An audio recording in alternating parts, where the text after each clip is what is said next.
Bom dia, galera. Fizemos outro vídeo aí para explicar a- as probabilidades do Willow, que a gente está falando aí, começando a falar de física quântica, mas na área filosófica, aqui na área científica, porque a gente vem acompanhando isso desde as primeiras descobertas quânticas, né?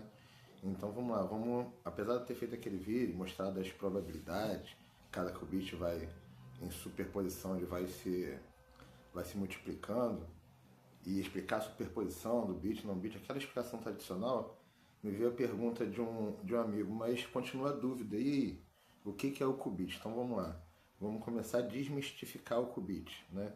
Você imagina, vamos começar pelo básico, né? Você imagina aquele interruptor normal, né? Você vai lá, desliga ele, então vamos colocar o qubit agora como sendo a lâmpada. Então o qubit é a lâmpada. Então o estado dela desligado ou aceso é a medição que é feita desse qubit, né? Então vamos lá, o qubit é a lâmpada. Você desligou o interruptor, nesse caso do bit, tá? É a computação tradicional. Desligou, 0. Ligou, 1. Então vamos mudar isso para o qubit. A única coisa, a lâmpada continua sendo a mesma. Então a única coisa que vai mudar aí vai ser o interruptor. O interruptor deixa de ser esse de ligar e desligar. Você imagina aquele interruptor que é o potenciômetro, você vai gerando, né? E ele vai aumentando gradativamente a intensidade da luz ou vai diminuindo gradativamente a intensidade da luz, né? Certo?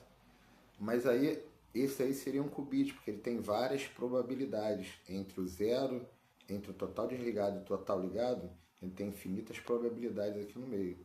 Agora, só que nessa física clássica, a gente só consegue estar em, vamos supor, em 0% de energia, em 30%, em 40%, em 50%, uma vez a cada momento. Já na física quântica não é assim. Você imagine que enquanto você vai gerando o potenciômetro, vai aumentando a escala de intensidade de luz, existem várias super câmeras que vai tirando fotos a cada momento. Então vão ter bilhões de fotos daquela mesma lâmpada em fases de energias diferentes, né? Agora você imagina que você pega essas bilhões de fotos, entre dentro de uma esfera e vai colando foto a foto na esfera, né? Então você tem bilhões de fotos, cada uma com um pequeno estado diferente de intensidade da luz. Bilhões de fotos, você entra dentro dessa esfera. Lá dentro dessa esfera, imagine agora que seu olho tem superpoder e você consegue enxergar em volta de todo o seu corpo. Então você consegue enxergar cada um dos bilhões de pontos ao mesmo tempo, né? Essa esfera realmente acontece. Essa esfera é traduzida como a esfera de Bloch, perdão. Você imagina que brinquedo de criança, sabe? Que você fecha, abre, vira uma bola, fecha, abre, vira uma bola. A esfera de Bloch é mais ou menos assim. Por quê? Porque ali ela não é um desenho ela não é um desenho geométrico formado lá dentro do processador. Essa esfera é uma forma que a gente consegue desenhar num papel, né, para traduzir as probabilidades que o Willow vai criando, né? Então vamos lá, vamos traduzir o qubit, vamos fazer uma outra alusão para colocar o qubit. Imagine que o qubit seja aquela moeda, né, que sempre é falado, né? Vamos falar de uma forma diferente. A moeda ela tem 0 e 1, deitado na mesa, está deitado com a cara para cima, 0, virou com a outra cara 1, certo? O qubit é a mesma moeda, só que no lugar dele estar chapado assim, ela está em pé. E ele, na verdade, por que o qubit só tem duas probabilidades? Um qubit só tem duas probabilidades, apesar de ter bilhões de estados ali dentro. Então, imagine esses bilhões de estados, bilhões de jeitos diferentes que a iluminação estava enquanto você gerava o potenciômetro. Então, vamos lá. Aí você pegou, apesar de ter bilhões de estados, o que o qubit faz nessas? Por que ele é traduzido com essa esfera de Bloch?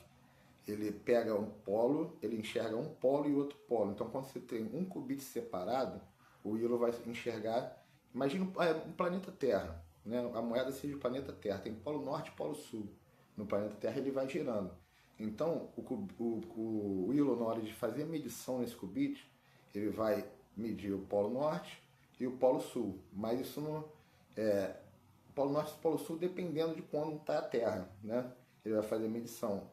Imagina o seguinte, por que ele faz duas medições no qubit? Em um qubit, se ele tem bilhões de probabilidades. Imagine que você é um qubit, eu sou o qubit.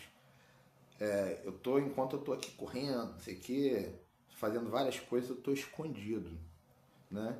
Mas na hora que alguém vai me medir, ele vai me pegar ou vai tirar uma foto de mim, óbvio que não pode ter foto dentro do processador, mas se vai tirar uma foto de mim, ele vai pegar exatamente aquele momento. Então é isso, ele está lá com bilhões de probabilidades, mas na hora da medição o Willow pega aquele momento, né?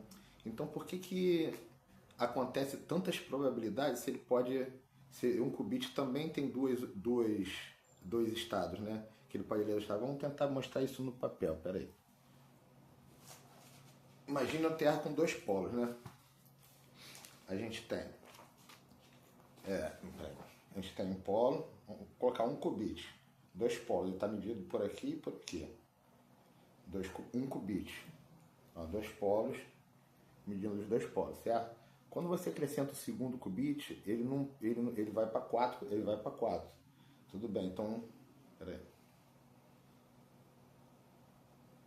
Então aqui eu passei a ter 4 pontas.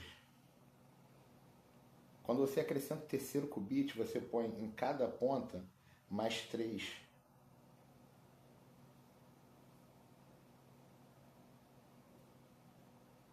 Ele vai se multiplicando.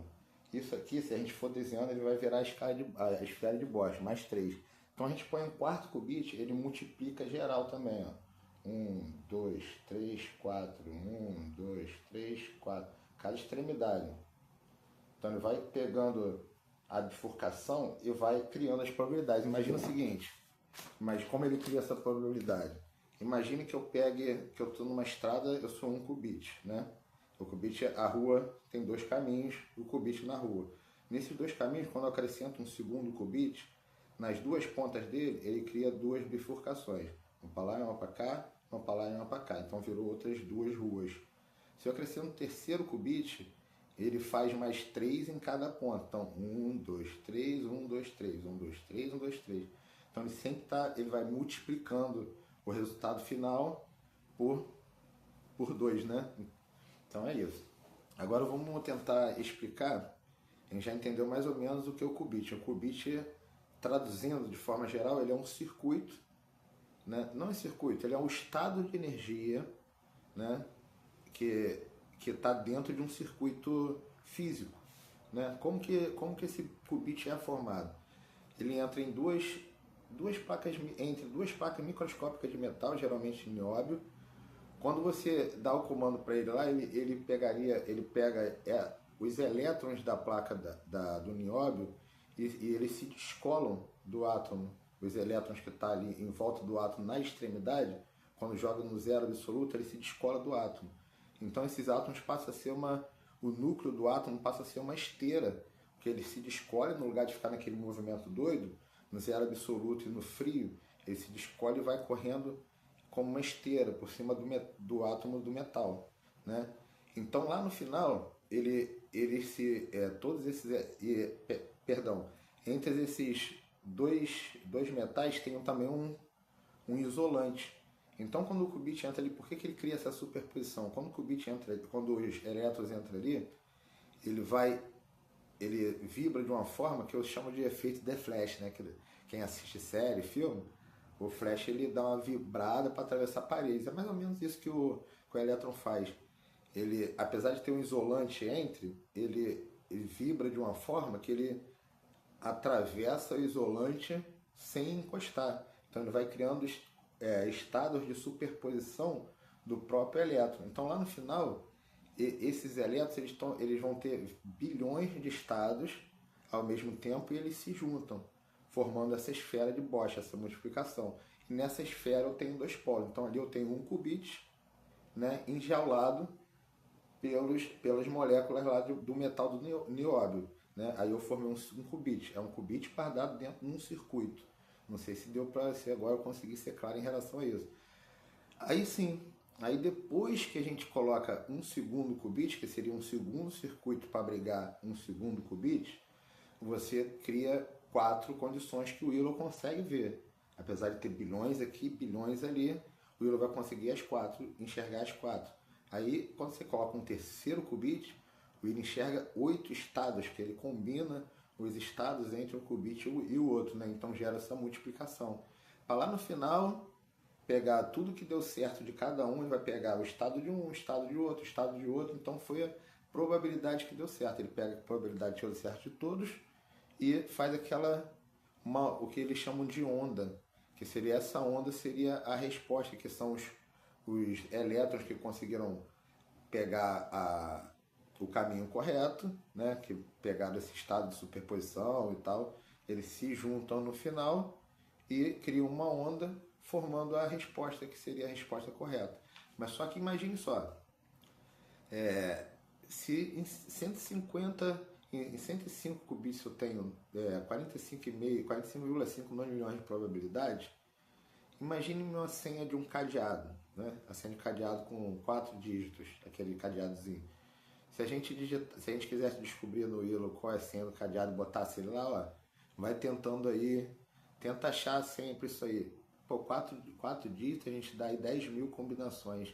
Se ele faz 40 nonilhões de combinações ao mesmo tempo, ele deixaria isso em muito menos do que um segundo, né?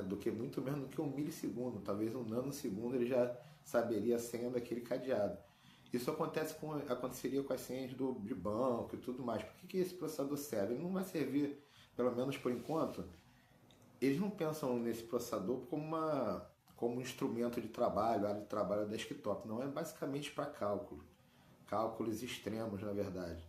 Então ele poderia quebrar criptografias, as criptografias que a gente tem hoje em dia, quebraria muita facilidade se fosse parar. Hoje em dia já existem hackers aí que estão guardando criptografia para quando tiver acesso a um computador quântico conseguir quebrar com facilidade. Mas a gente dá sorte que a IBM também tem um computador quântico e eles são o que a IBM controla tem a estrutura da IBM que é usada nas transações financeiras do mundo inteiro, que inclusive com um programa antigo, que é o COBOL. Mas eles mesmos já estão se blindando essa criptografia para o computador quântico não conseguir enxergar. Então eu espero que eu tenha conseguido explicar aí melhor um pouquinho do que é o qubit em si, né?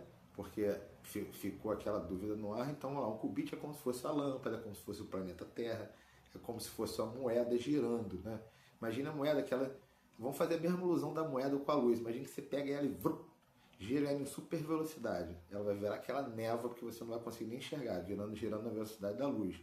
E a mesma história da lâmpada seria você tirar fotos da moeda tudo ao mesmo tempo, em qualquer posição que ela estiver girando na velocidade da luz, vai sair bilhões de fotos, né? Aí você vai pegar, ou seja, a mesma moeda em bilhões, aí você pega esses estados dessas fotos todas, você consegue enxergar todas ao mesmo tempo. Então esse é o qubit. Quando ele se junta ali dentro, as bilhões de probabilidade, ele se torna um único corpo, no lugar de ser elétrons separados. Então, um único corpo, tudo está ligado a tudo. Então, se você muda uma coisa ali, outra coisa ali, já sabe, tudo está ligado a tudo. Então, ele vira um único corpo, representado pela esfera de Bosch. Ele começa com uma referência, polo norte, polo sul. A partir dessa referência, ele vai poder estar em qualquer estado ao mesmo tempo, mas só que na hora da medição, seria a hora da fotografia, ele pega ele naquele momento. Puf, imagina que esteja aqui, né? O planeta Terra girando, aqui naquele momento de rotação e translação, aí pega ele aqui, nesse momento que aparece ali o mar, não sei o que, né? Nessa probabilidade. Então essa probabilidade é aquele momento que ele vai pegar, pegando os dois polos que ele está vendo no momento, né? Então é isso aí. Qubit é uma esfera de elétrons guardada dentro de um circuito, abrigada dentro de um circuito de metal, geralmente nióbio.